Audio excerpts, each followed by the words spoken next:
I was coming home from a work trip by train, and it was 11 o'clock. I would usually travel the next day, but had to be home early for a family event. The train station where I lived at the time was outside, and had no security whatsoever. So granted, I was already a little bit on edge. After waiting 20 minutes for an Uber all alone, I was relieved to finally see my Uber driver. He had an accent and was from a Middle Eastern country, and the first thing he asked me was if I was too, but I was often mistaken for being from different nationalities, so it seemed normal. I politely said no, and at first, everything was normal. We made small talk, since the drive was long. But then, he started making odd comments, saying I was beautiful, asking if I had an American boyfriend, and if my parents wanted me to get married. I dodged his questions, but then, as we were 5 minutes away from my apartment, he asked me if I was doing anything that night. It was a Friday. I said no, and I didn't plan on doing anything. He then asked if I lived alone. I do, but I was getting scared, so I said that I had 3 roommates, and they were expecting me to arrive soon. That seemed to make him stop, and he remained silent for the rest of the ride. I was then notified I had a package delivered. Unfortunately, my apartment would charge if you didn't retrieve the packages after a certain time frame. As soon as we reach my apartment, I get out and use my keycard to go to the package room, which was in a separate room from my apartment entrance. I look outside, and he's still parked out front, looking around. The way the apartment works is that you have to go outside to go to the actual entrances. One entrance has stairs, the other, with the elevator, was in the parking lot. I took a deep breath, holding my package, and started to run. He got out and started to run too, chasing me. Using my keycard, I made it to the stairs entrance, slammed the door, and ran up the stairs. As I got into my room, I looked out my window and saw him still outside by his car. Being on the 3rd floor, my lights were on, and he looked right at my window. He stayed parked there the entire night, and then eventually drove away. I reported him on Uber and was extremely cautious the whole week following. But I still don't know what he was planning to do. And I'm grateful my parents made me go running as a kid.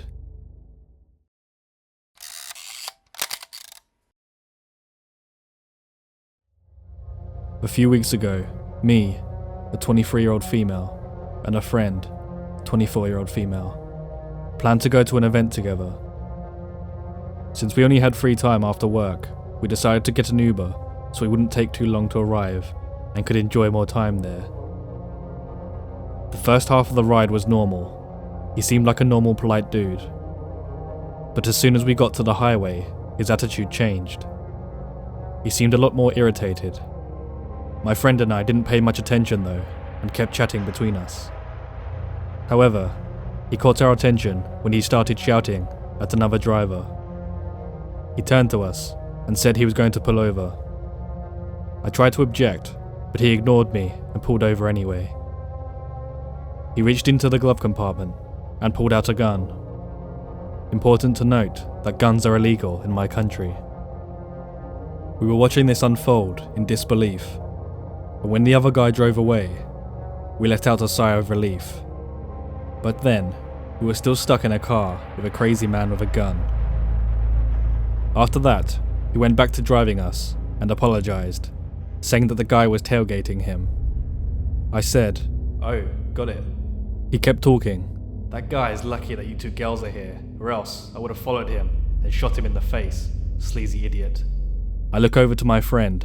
She's in total shock and paralyzed.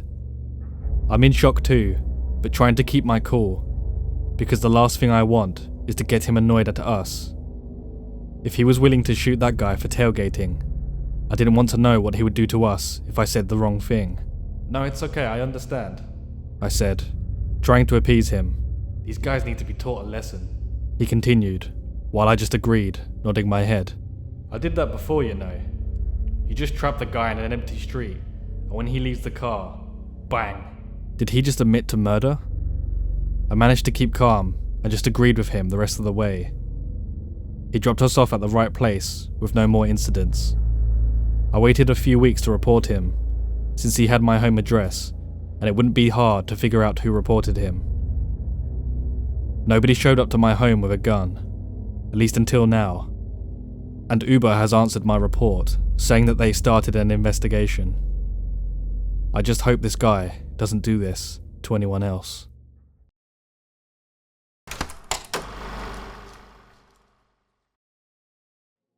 A few years back, when I was 17 years old, I went to a party.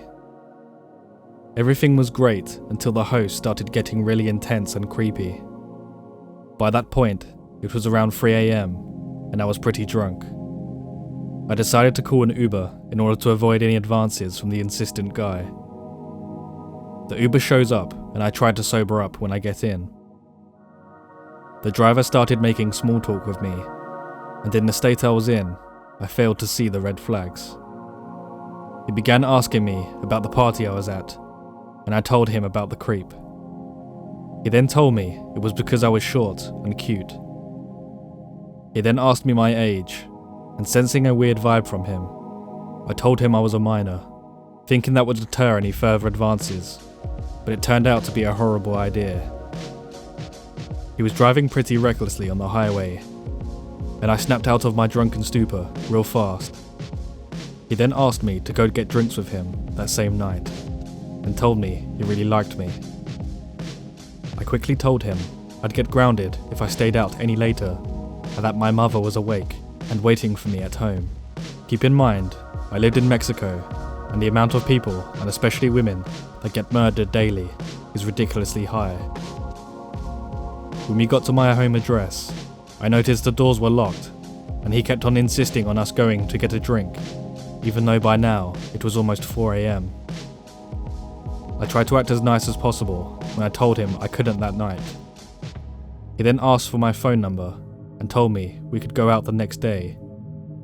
So, not being the first time that some creep had asked me for my number, I gave him my number, but changed the last digit so he couldn't actually contact me. But then, he actually dialed the phone as I was getting out of the car. Of course, my phone didn't ring, and he started getting agitated and said I gave him the wrong number. I played drunk and stupid and recited my number again, but actually said it correctly in order for him to think he heard the last number wrong. He chuckled and said it was his bad, and told me we'd see each other the next day. I made my way into my house and immediately woke up my mum because I was terrified. She managed to calm me down and told me to go to sleep. So I went into my bedroom and started putting on my pajamas when I heard my phone ringing. The Uber driver was trying to video call me, and I lost my shit when I saw that on my screen. I immediately denied the call and then noticed he'd sent me about 15 messages asking what time he could come pick me up and why I wasn't replying. Of course, I blocked him right away and thought that would be the end of it. The next day, I got a text from an unknown number and checked the picture and saw it was the driver. He asked me why I'd blocked him and started spamming me, so I immediately blocked him. Over the course of the next month, I'd get messages from random phone numbers, and it quickly became obvious that it was the driver. I would always block him, but eventually, I reported him on the Uber app and changed my number. The only problem is, he knows where I live. Before I continue with the final story, if you've enjoyed this video so far, please leave a like, a comment, and subscribe to see future content from me, as well as help me in the algorithm. Thank you.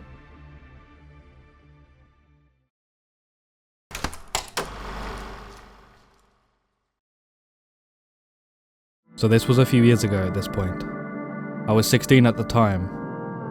I called an Uber from my house to head to this beach club my parents and I were members of. The Uber driver picked me up and wouldn't stop talking to me about how he moved here from India. I didn't mind, and I talked with him during the ride to be polite. He kept going down strange roads. Looking back, I think it was to talk to me for a while longer. But at the time, he blamed it on his GPS, and I was too afraid to call him out on it. When he finally got me to my destination, I said goodbye and left the car.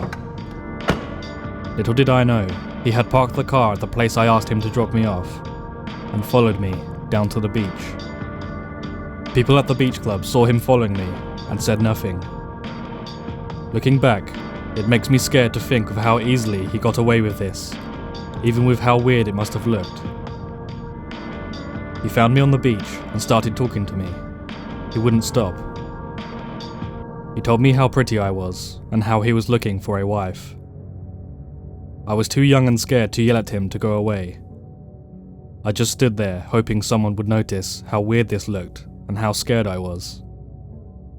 Then he left and drove away.